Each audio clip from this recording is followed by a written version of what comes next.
Hello peoples of the internet, and welcome to another video where today we have a bumper episode on base models. Yay, slow cars. And they're not all that slow actually, but the car we have here to begin with is the GhiaBar, which has an inline 6 making 130 horsepower. It's really nice to drive actually. Probably because it's got 130 horsepower, which isn't too much for a car from the 60s. I believe the size of the car also plays to its advantages. Having a bigger, longer wheelbase, it's less likely to be all twitchy and everything, which is nice. And yeah, it's a heavy vehicle. It doesn't go back quickly on the straights, but it makes the speed up round the corners. And yeah, not much went wrong with it. I believe this is the first time I did it even, and I got a good time down the hill. At the end, as I said, it went well, nothing really broke. And it set, I believe, an 8:50 time, which was quite good, but just hindered by it being a bit slow overall. Now here we have the Brutal Moonhawk with a 169 horsepower inline 6, 3-speed transmission, although I honestly expected 4 or 5 gears, and an open rear differential. The way it really differs from the Barstow though, other than it being 40 horsepower more powerful, is the bounce. It bounces a lot, and I think it's because the suspension's too soft.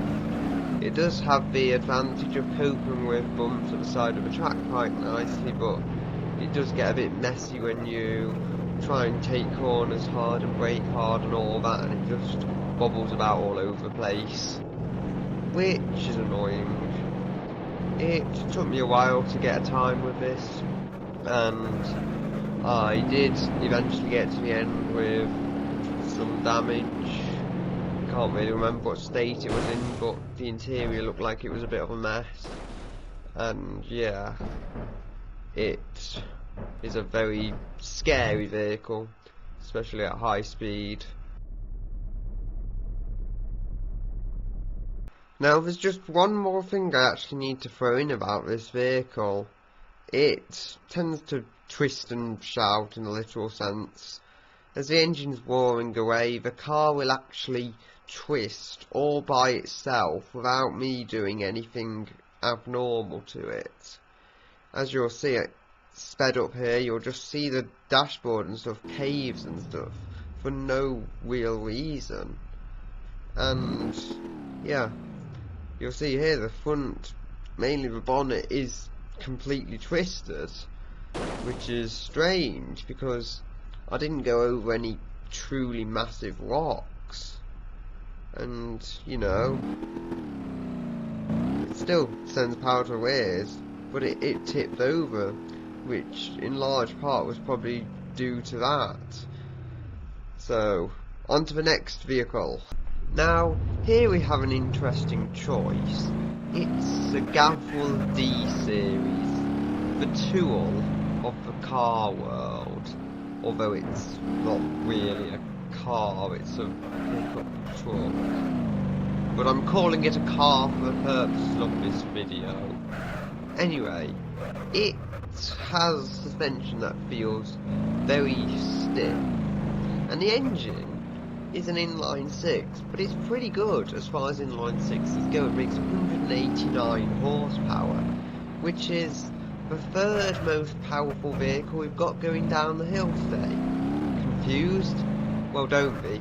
This time it's a bumper episode, and we have 6 cars instead of the usual 3 or even 4. So that's good for all of us. It also has a 5-speed transmission, but the differential is open and there's no dually setup at the rear, meaning it has less grip than the removals van. Also, as I mentioned, the suspension feels stiffer, so it copes with bumps less well than the removals van. Put simply, I preferred the removals van. mind has gone blank. Yeah, it wasn't the easiest vehicle to drive.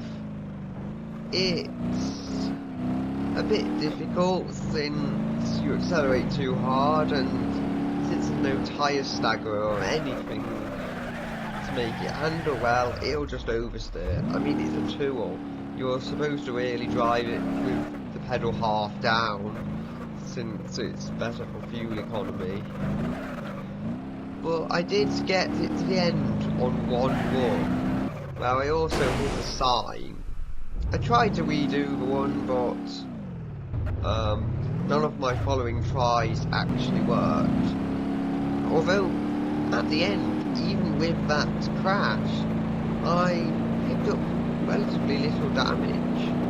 The thing about this vehicle is it's quite resilient and quite tough, as I would expect from a work truck. It doesn't give up as easy as, say, the Covet Race gave up, which is nice. On to the next vehicle. Next up, we have the Covet Beta. If you excuse my obviously terrible pun, hopefully you'll get the idea. It bounces. Not quite as much as the Moonhawk, but it's bouncy suspension. It's a cheap car. It's designed to be comfortable, not sporty. We have the ZXi to be sporty. After all, this is just an old beaten Covet, and it's overall quite nice to drive, which we owe to the front-wheel drive system, I would say. It does have 90 horsepower, which doesn't sound too bad, especially not when it weighs under a ton, but I just got on the power and it didn't feel like it had much go. It just felt slow and weak, which was a bit annoying.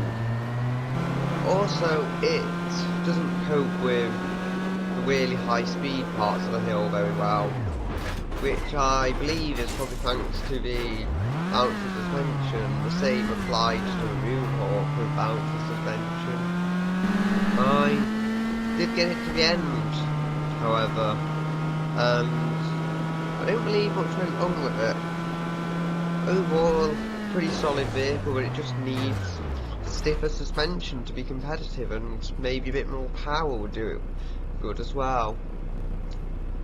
Now, here I have the Sunburst. It's a modern front-wheel drive saloon car, and it's overall quite a nice vehicle to drive. It's got ABS on in this case, but I've turned ESC and traction control off, as that's the rules, because, you know, ABS just makes the car a bit nicer to drive, but it's unlikely to make it a lot quicker. ESC and traction control could help the car around corners with the grip, and it could help it go quicker.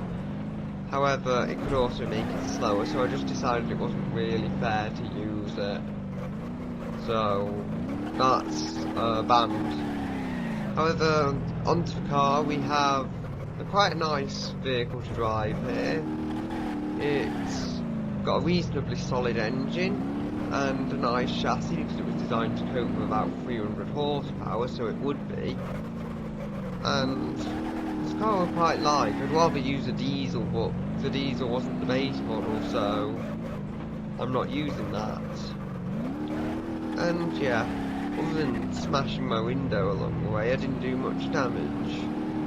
Mainly, it would be the typical for front-wheel drive, just getting the front wheels messed up, or getting the rear wheels messed up, which of course would be uncontrollable. They were the main problems of it. And other than that, nothing really went wrong. It had the hubcaps, which can fall off surprisingly easily, but apart from that, it was a reasonably solid vehicle, and it got quite a good time, I believe.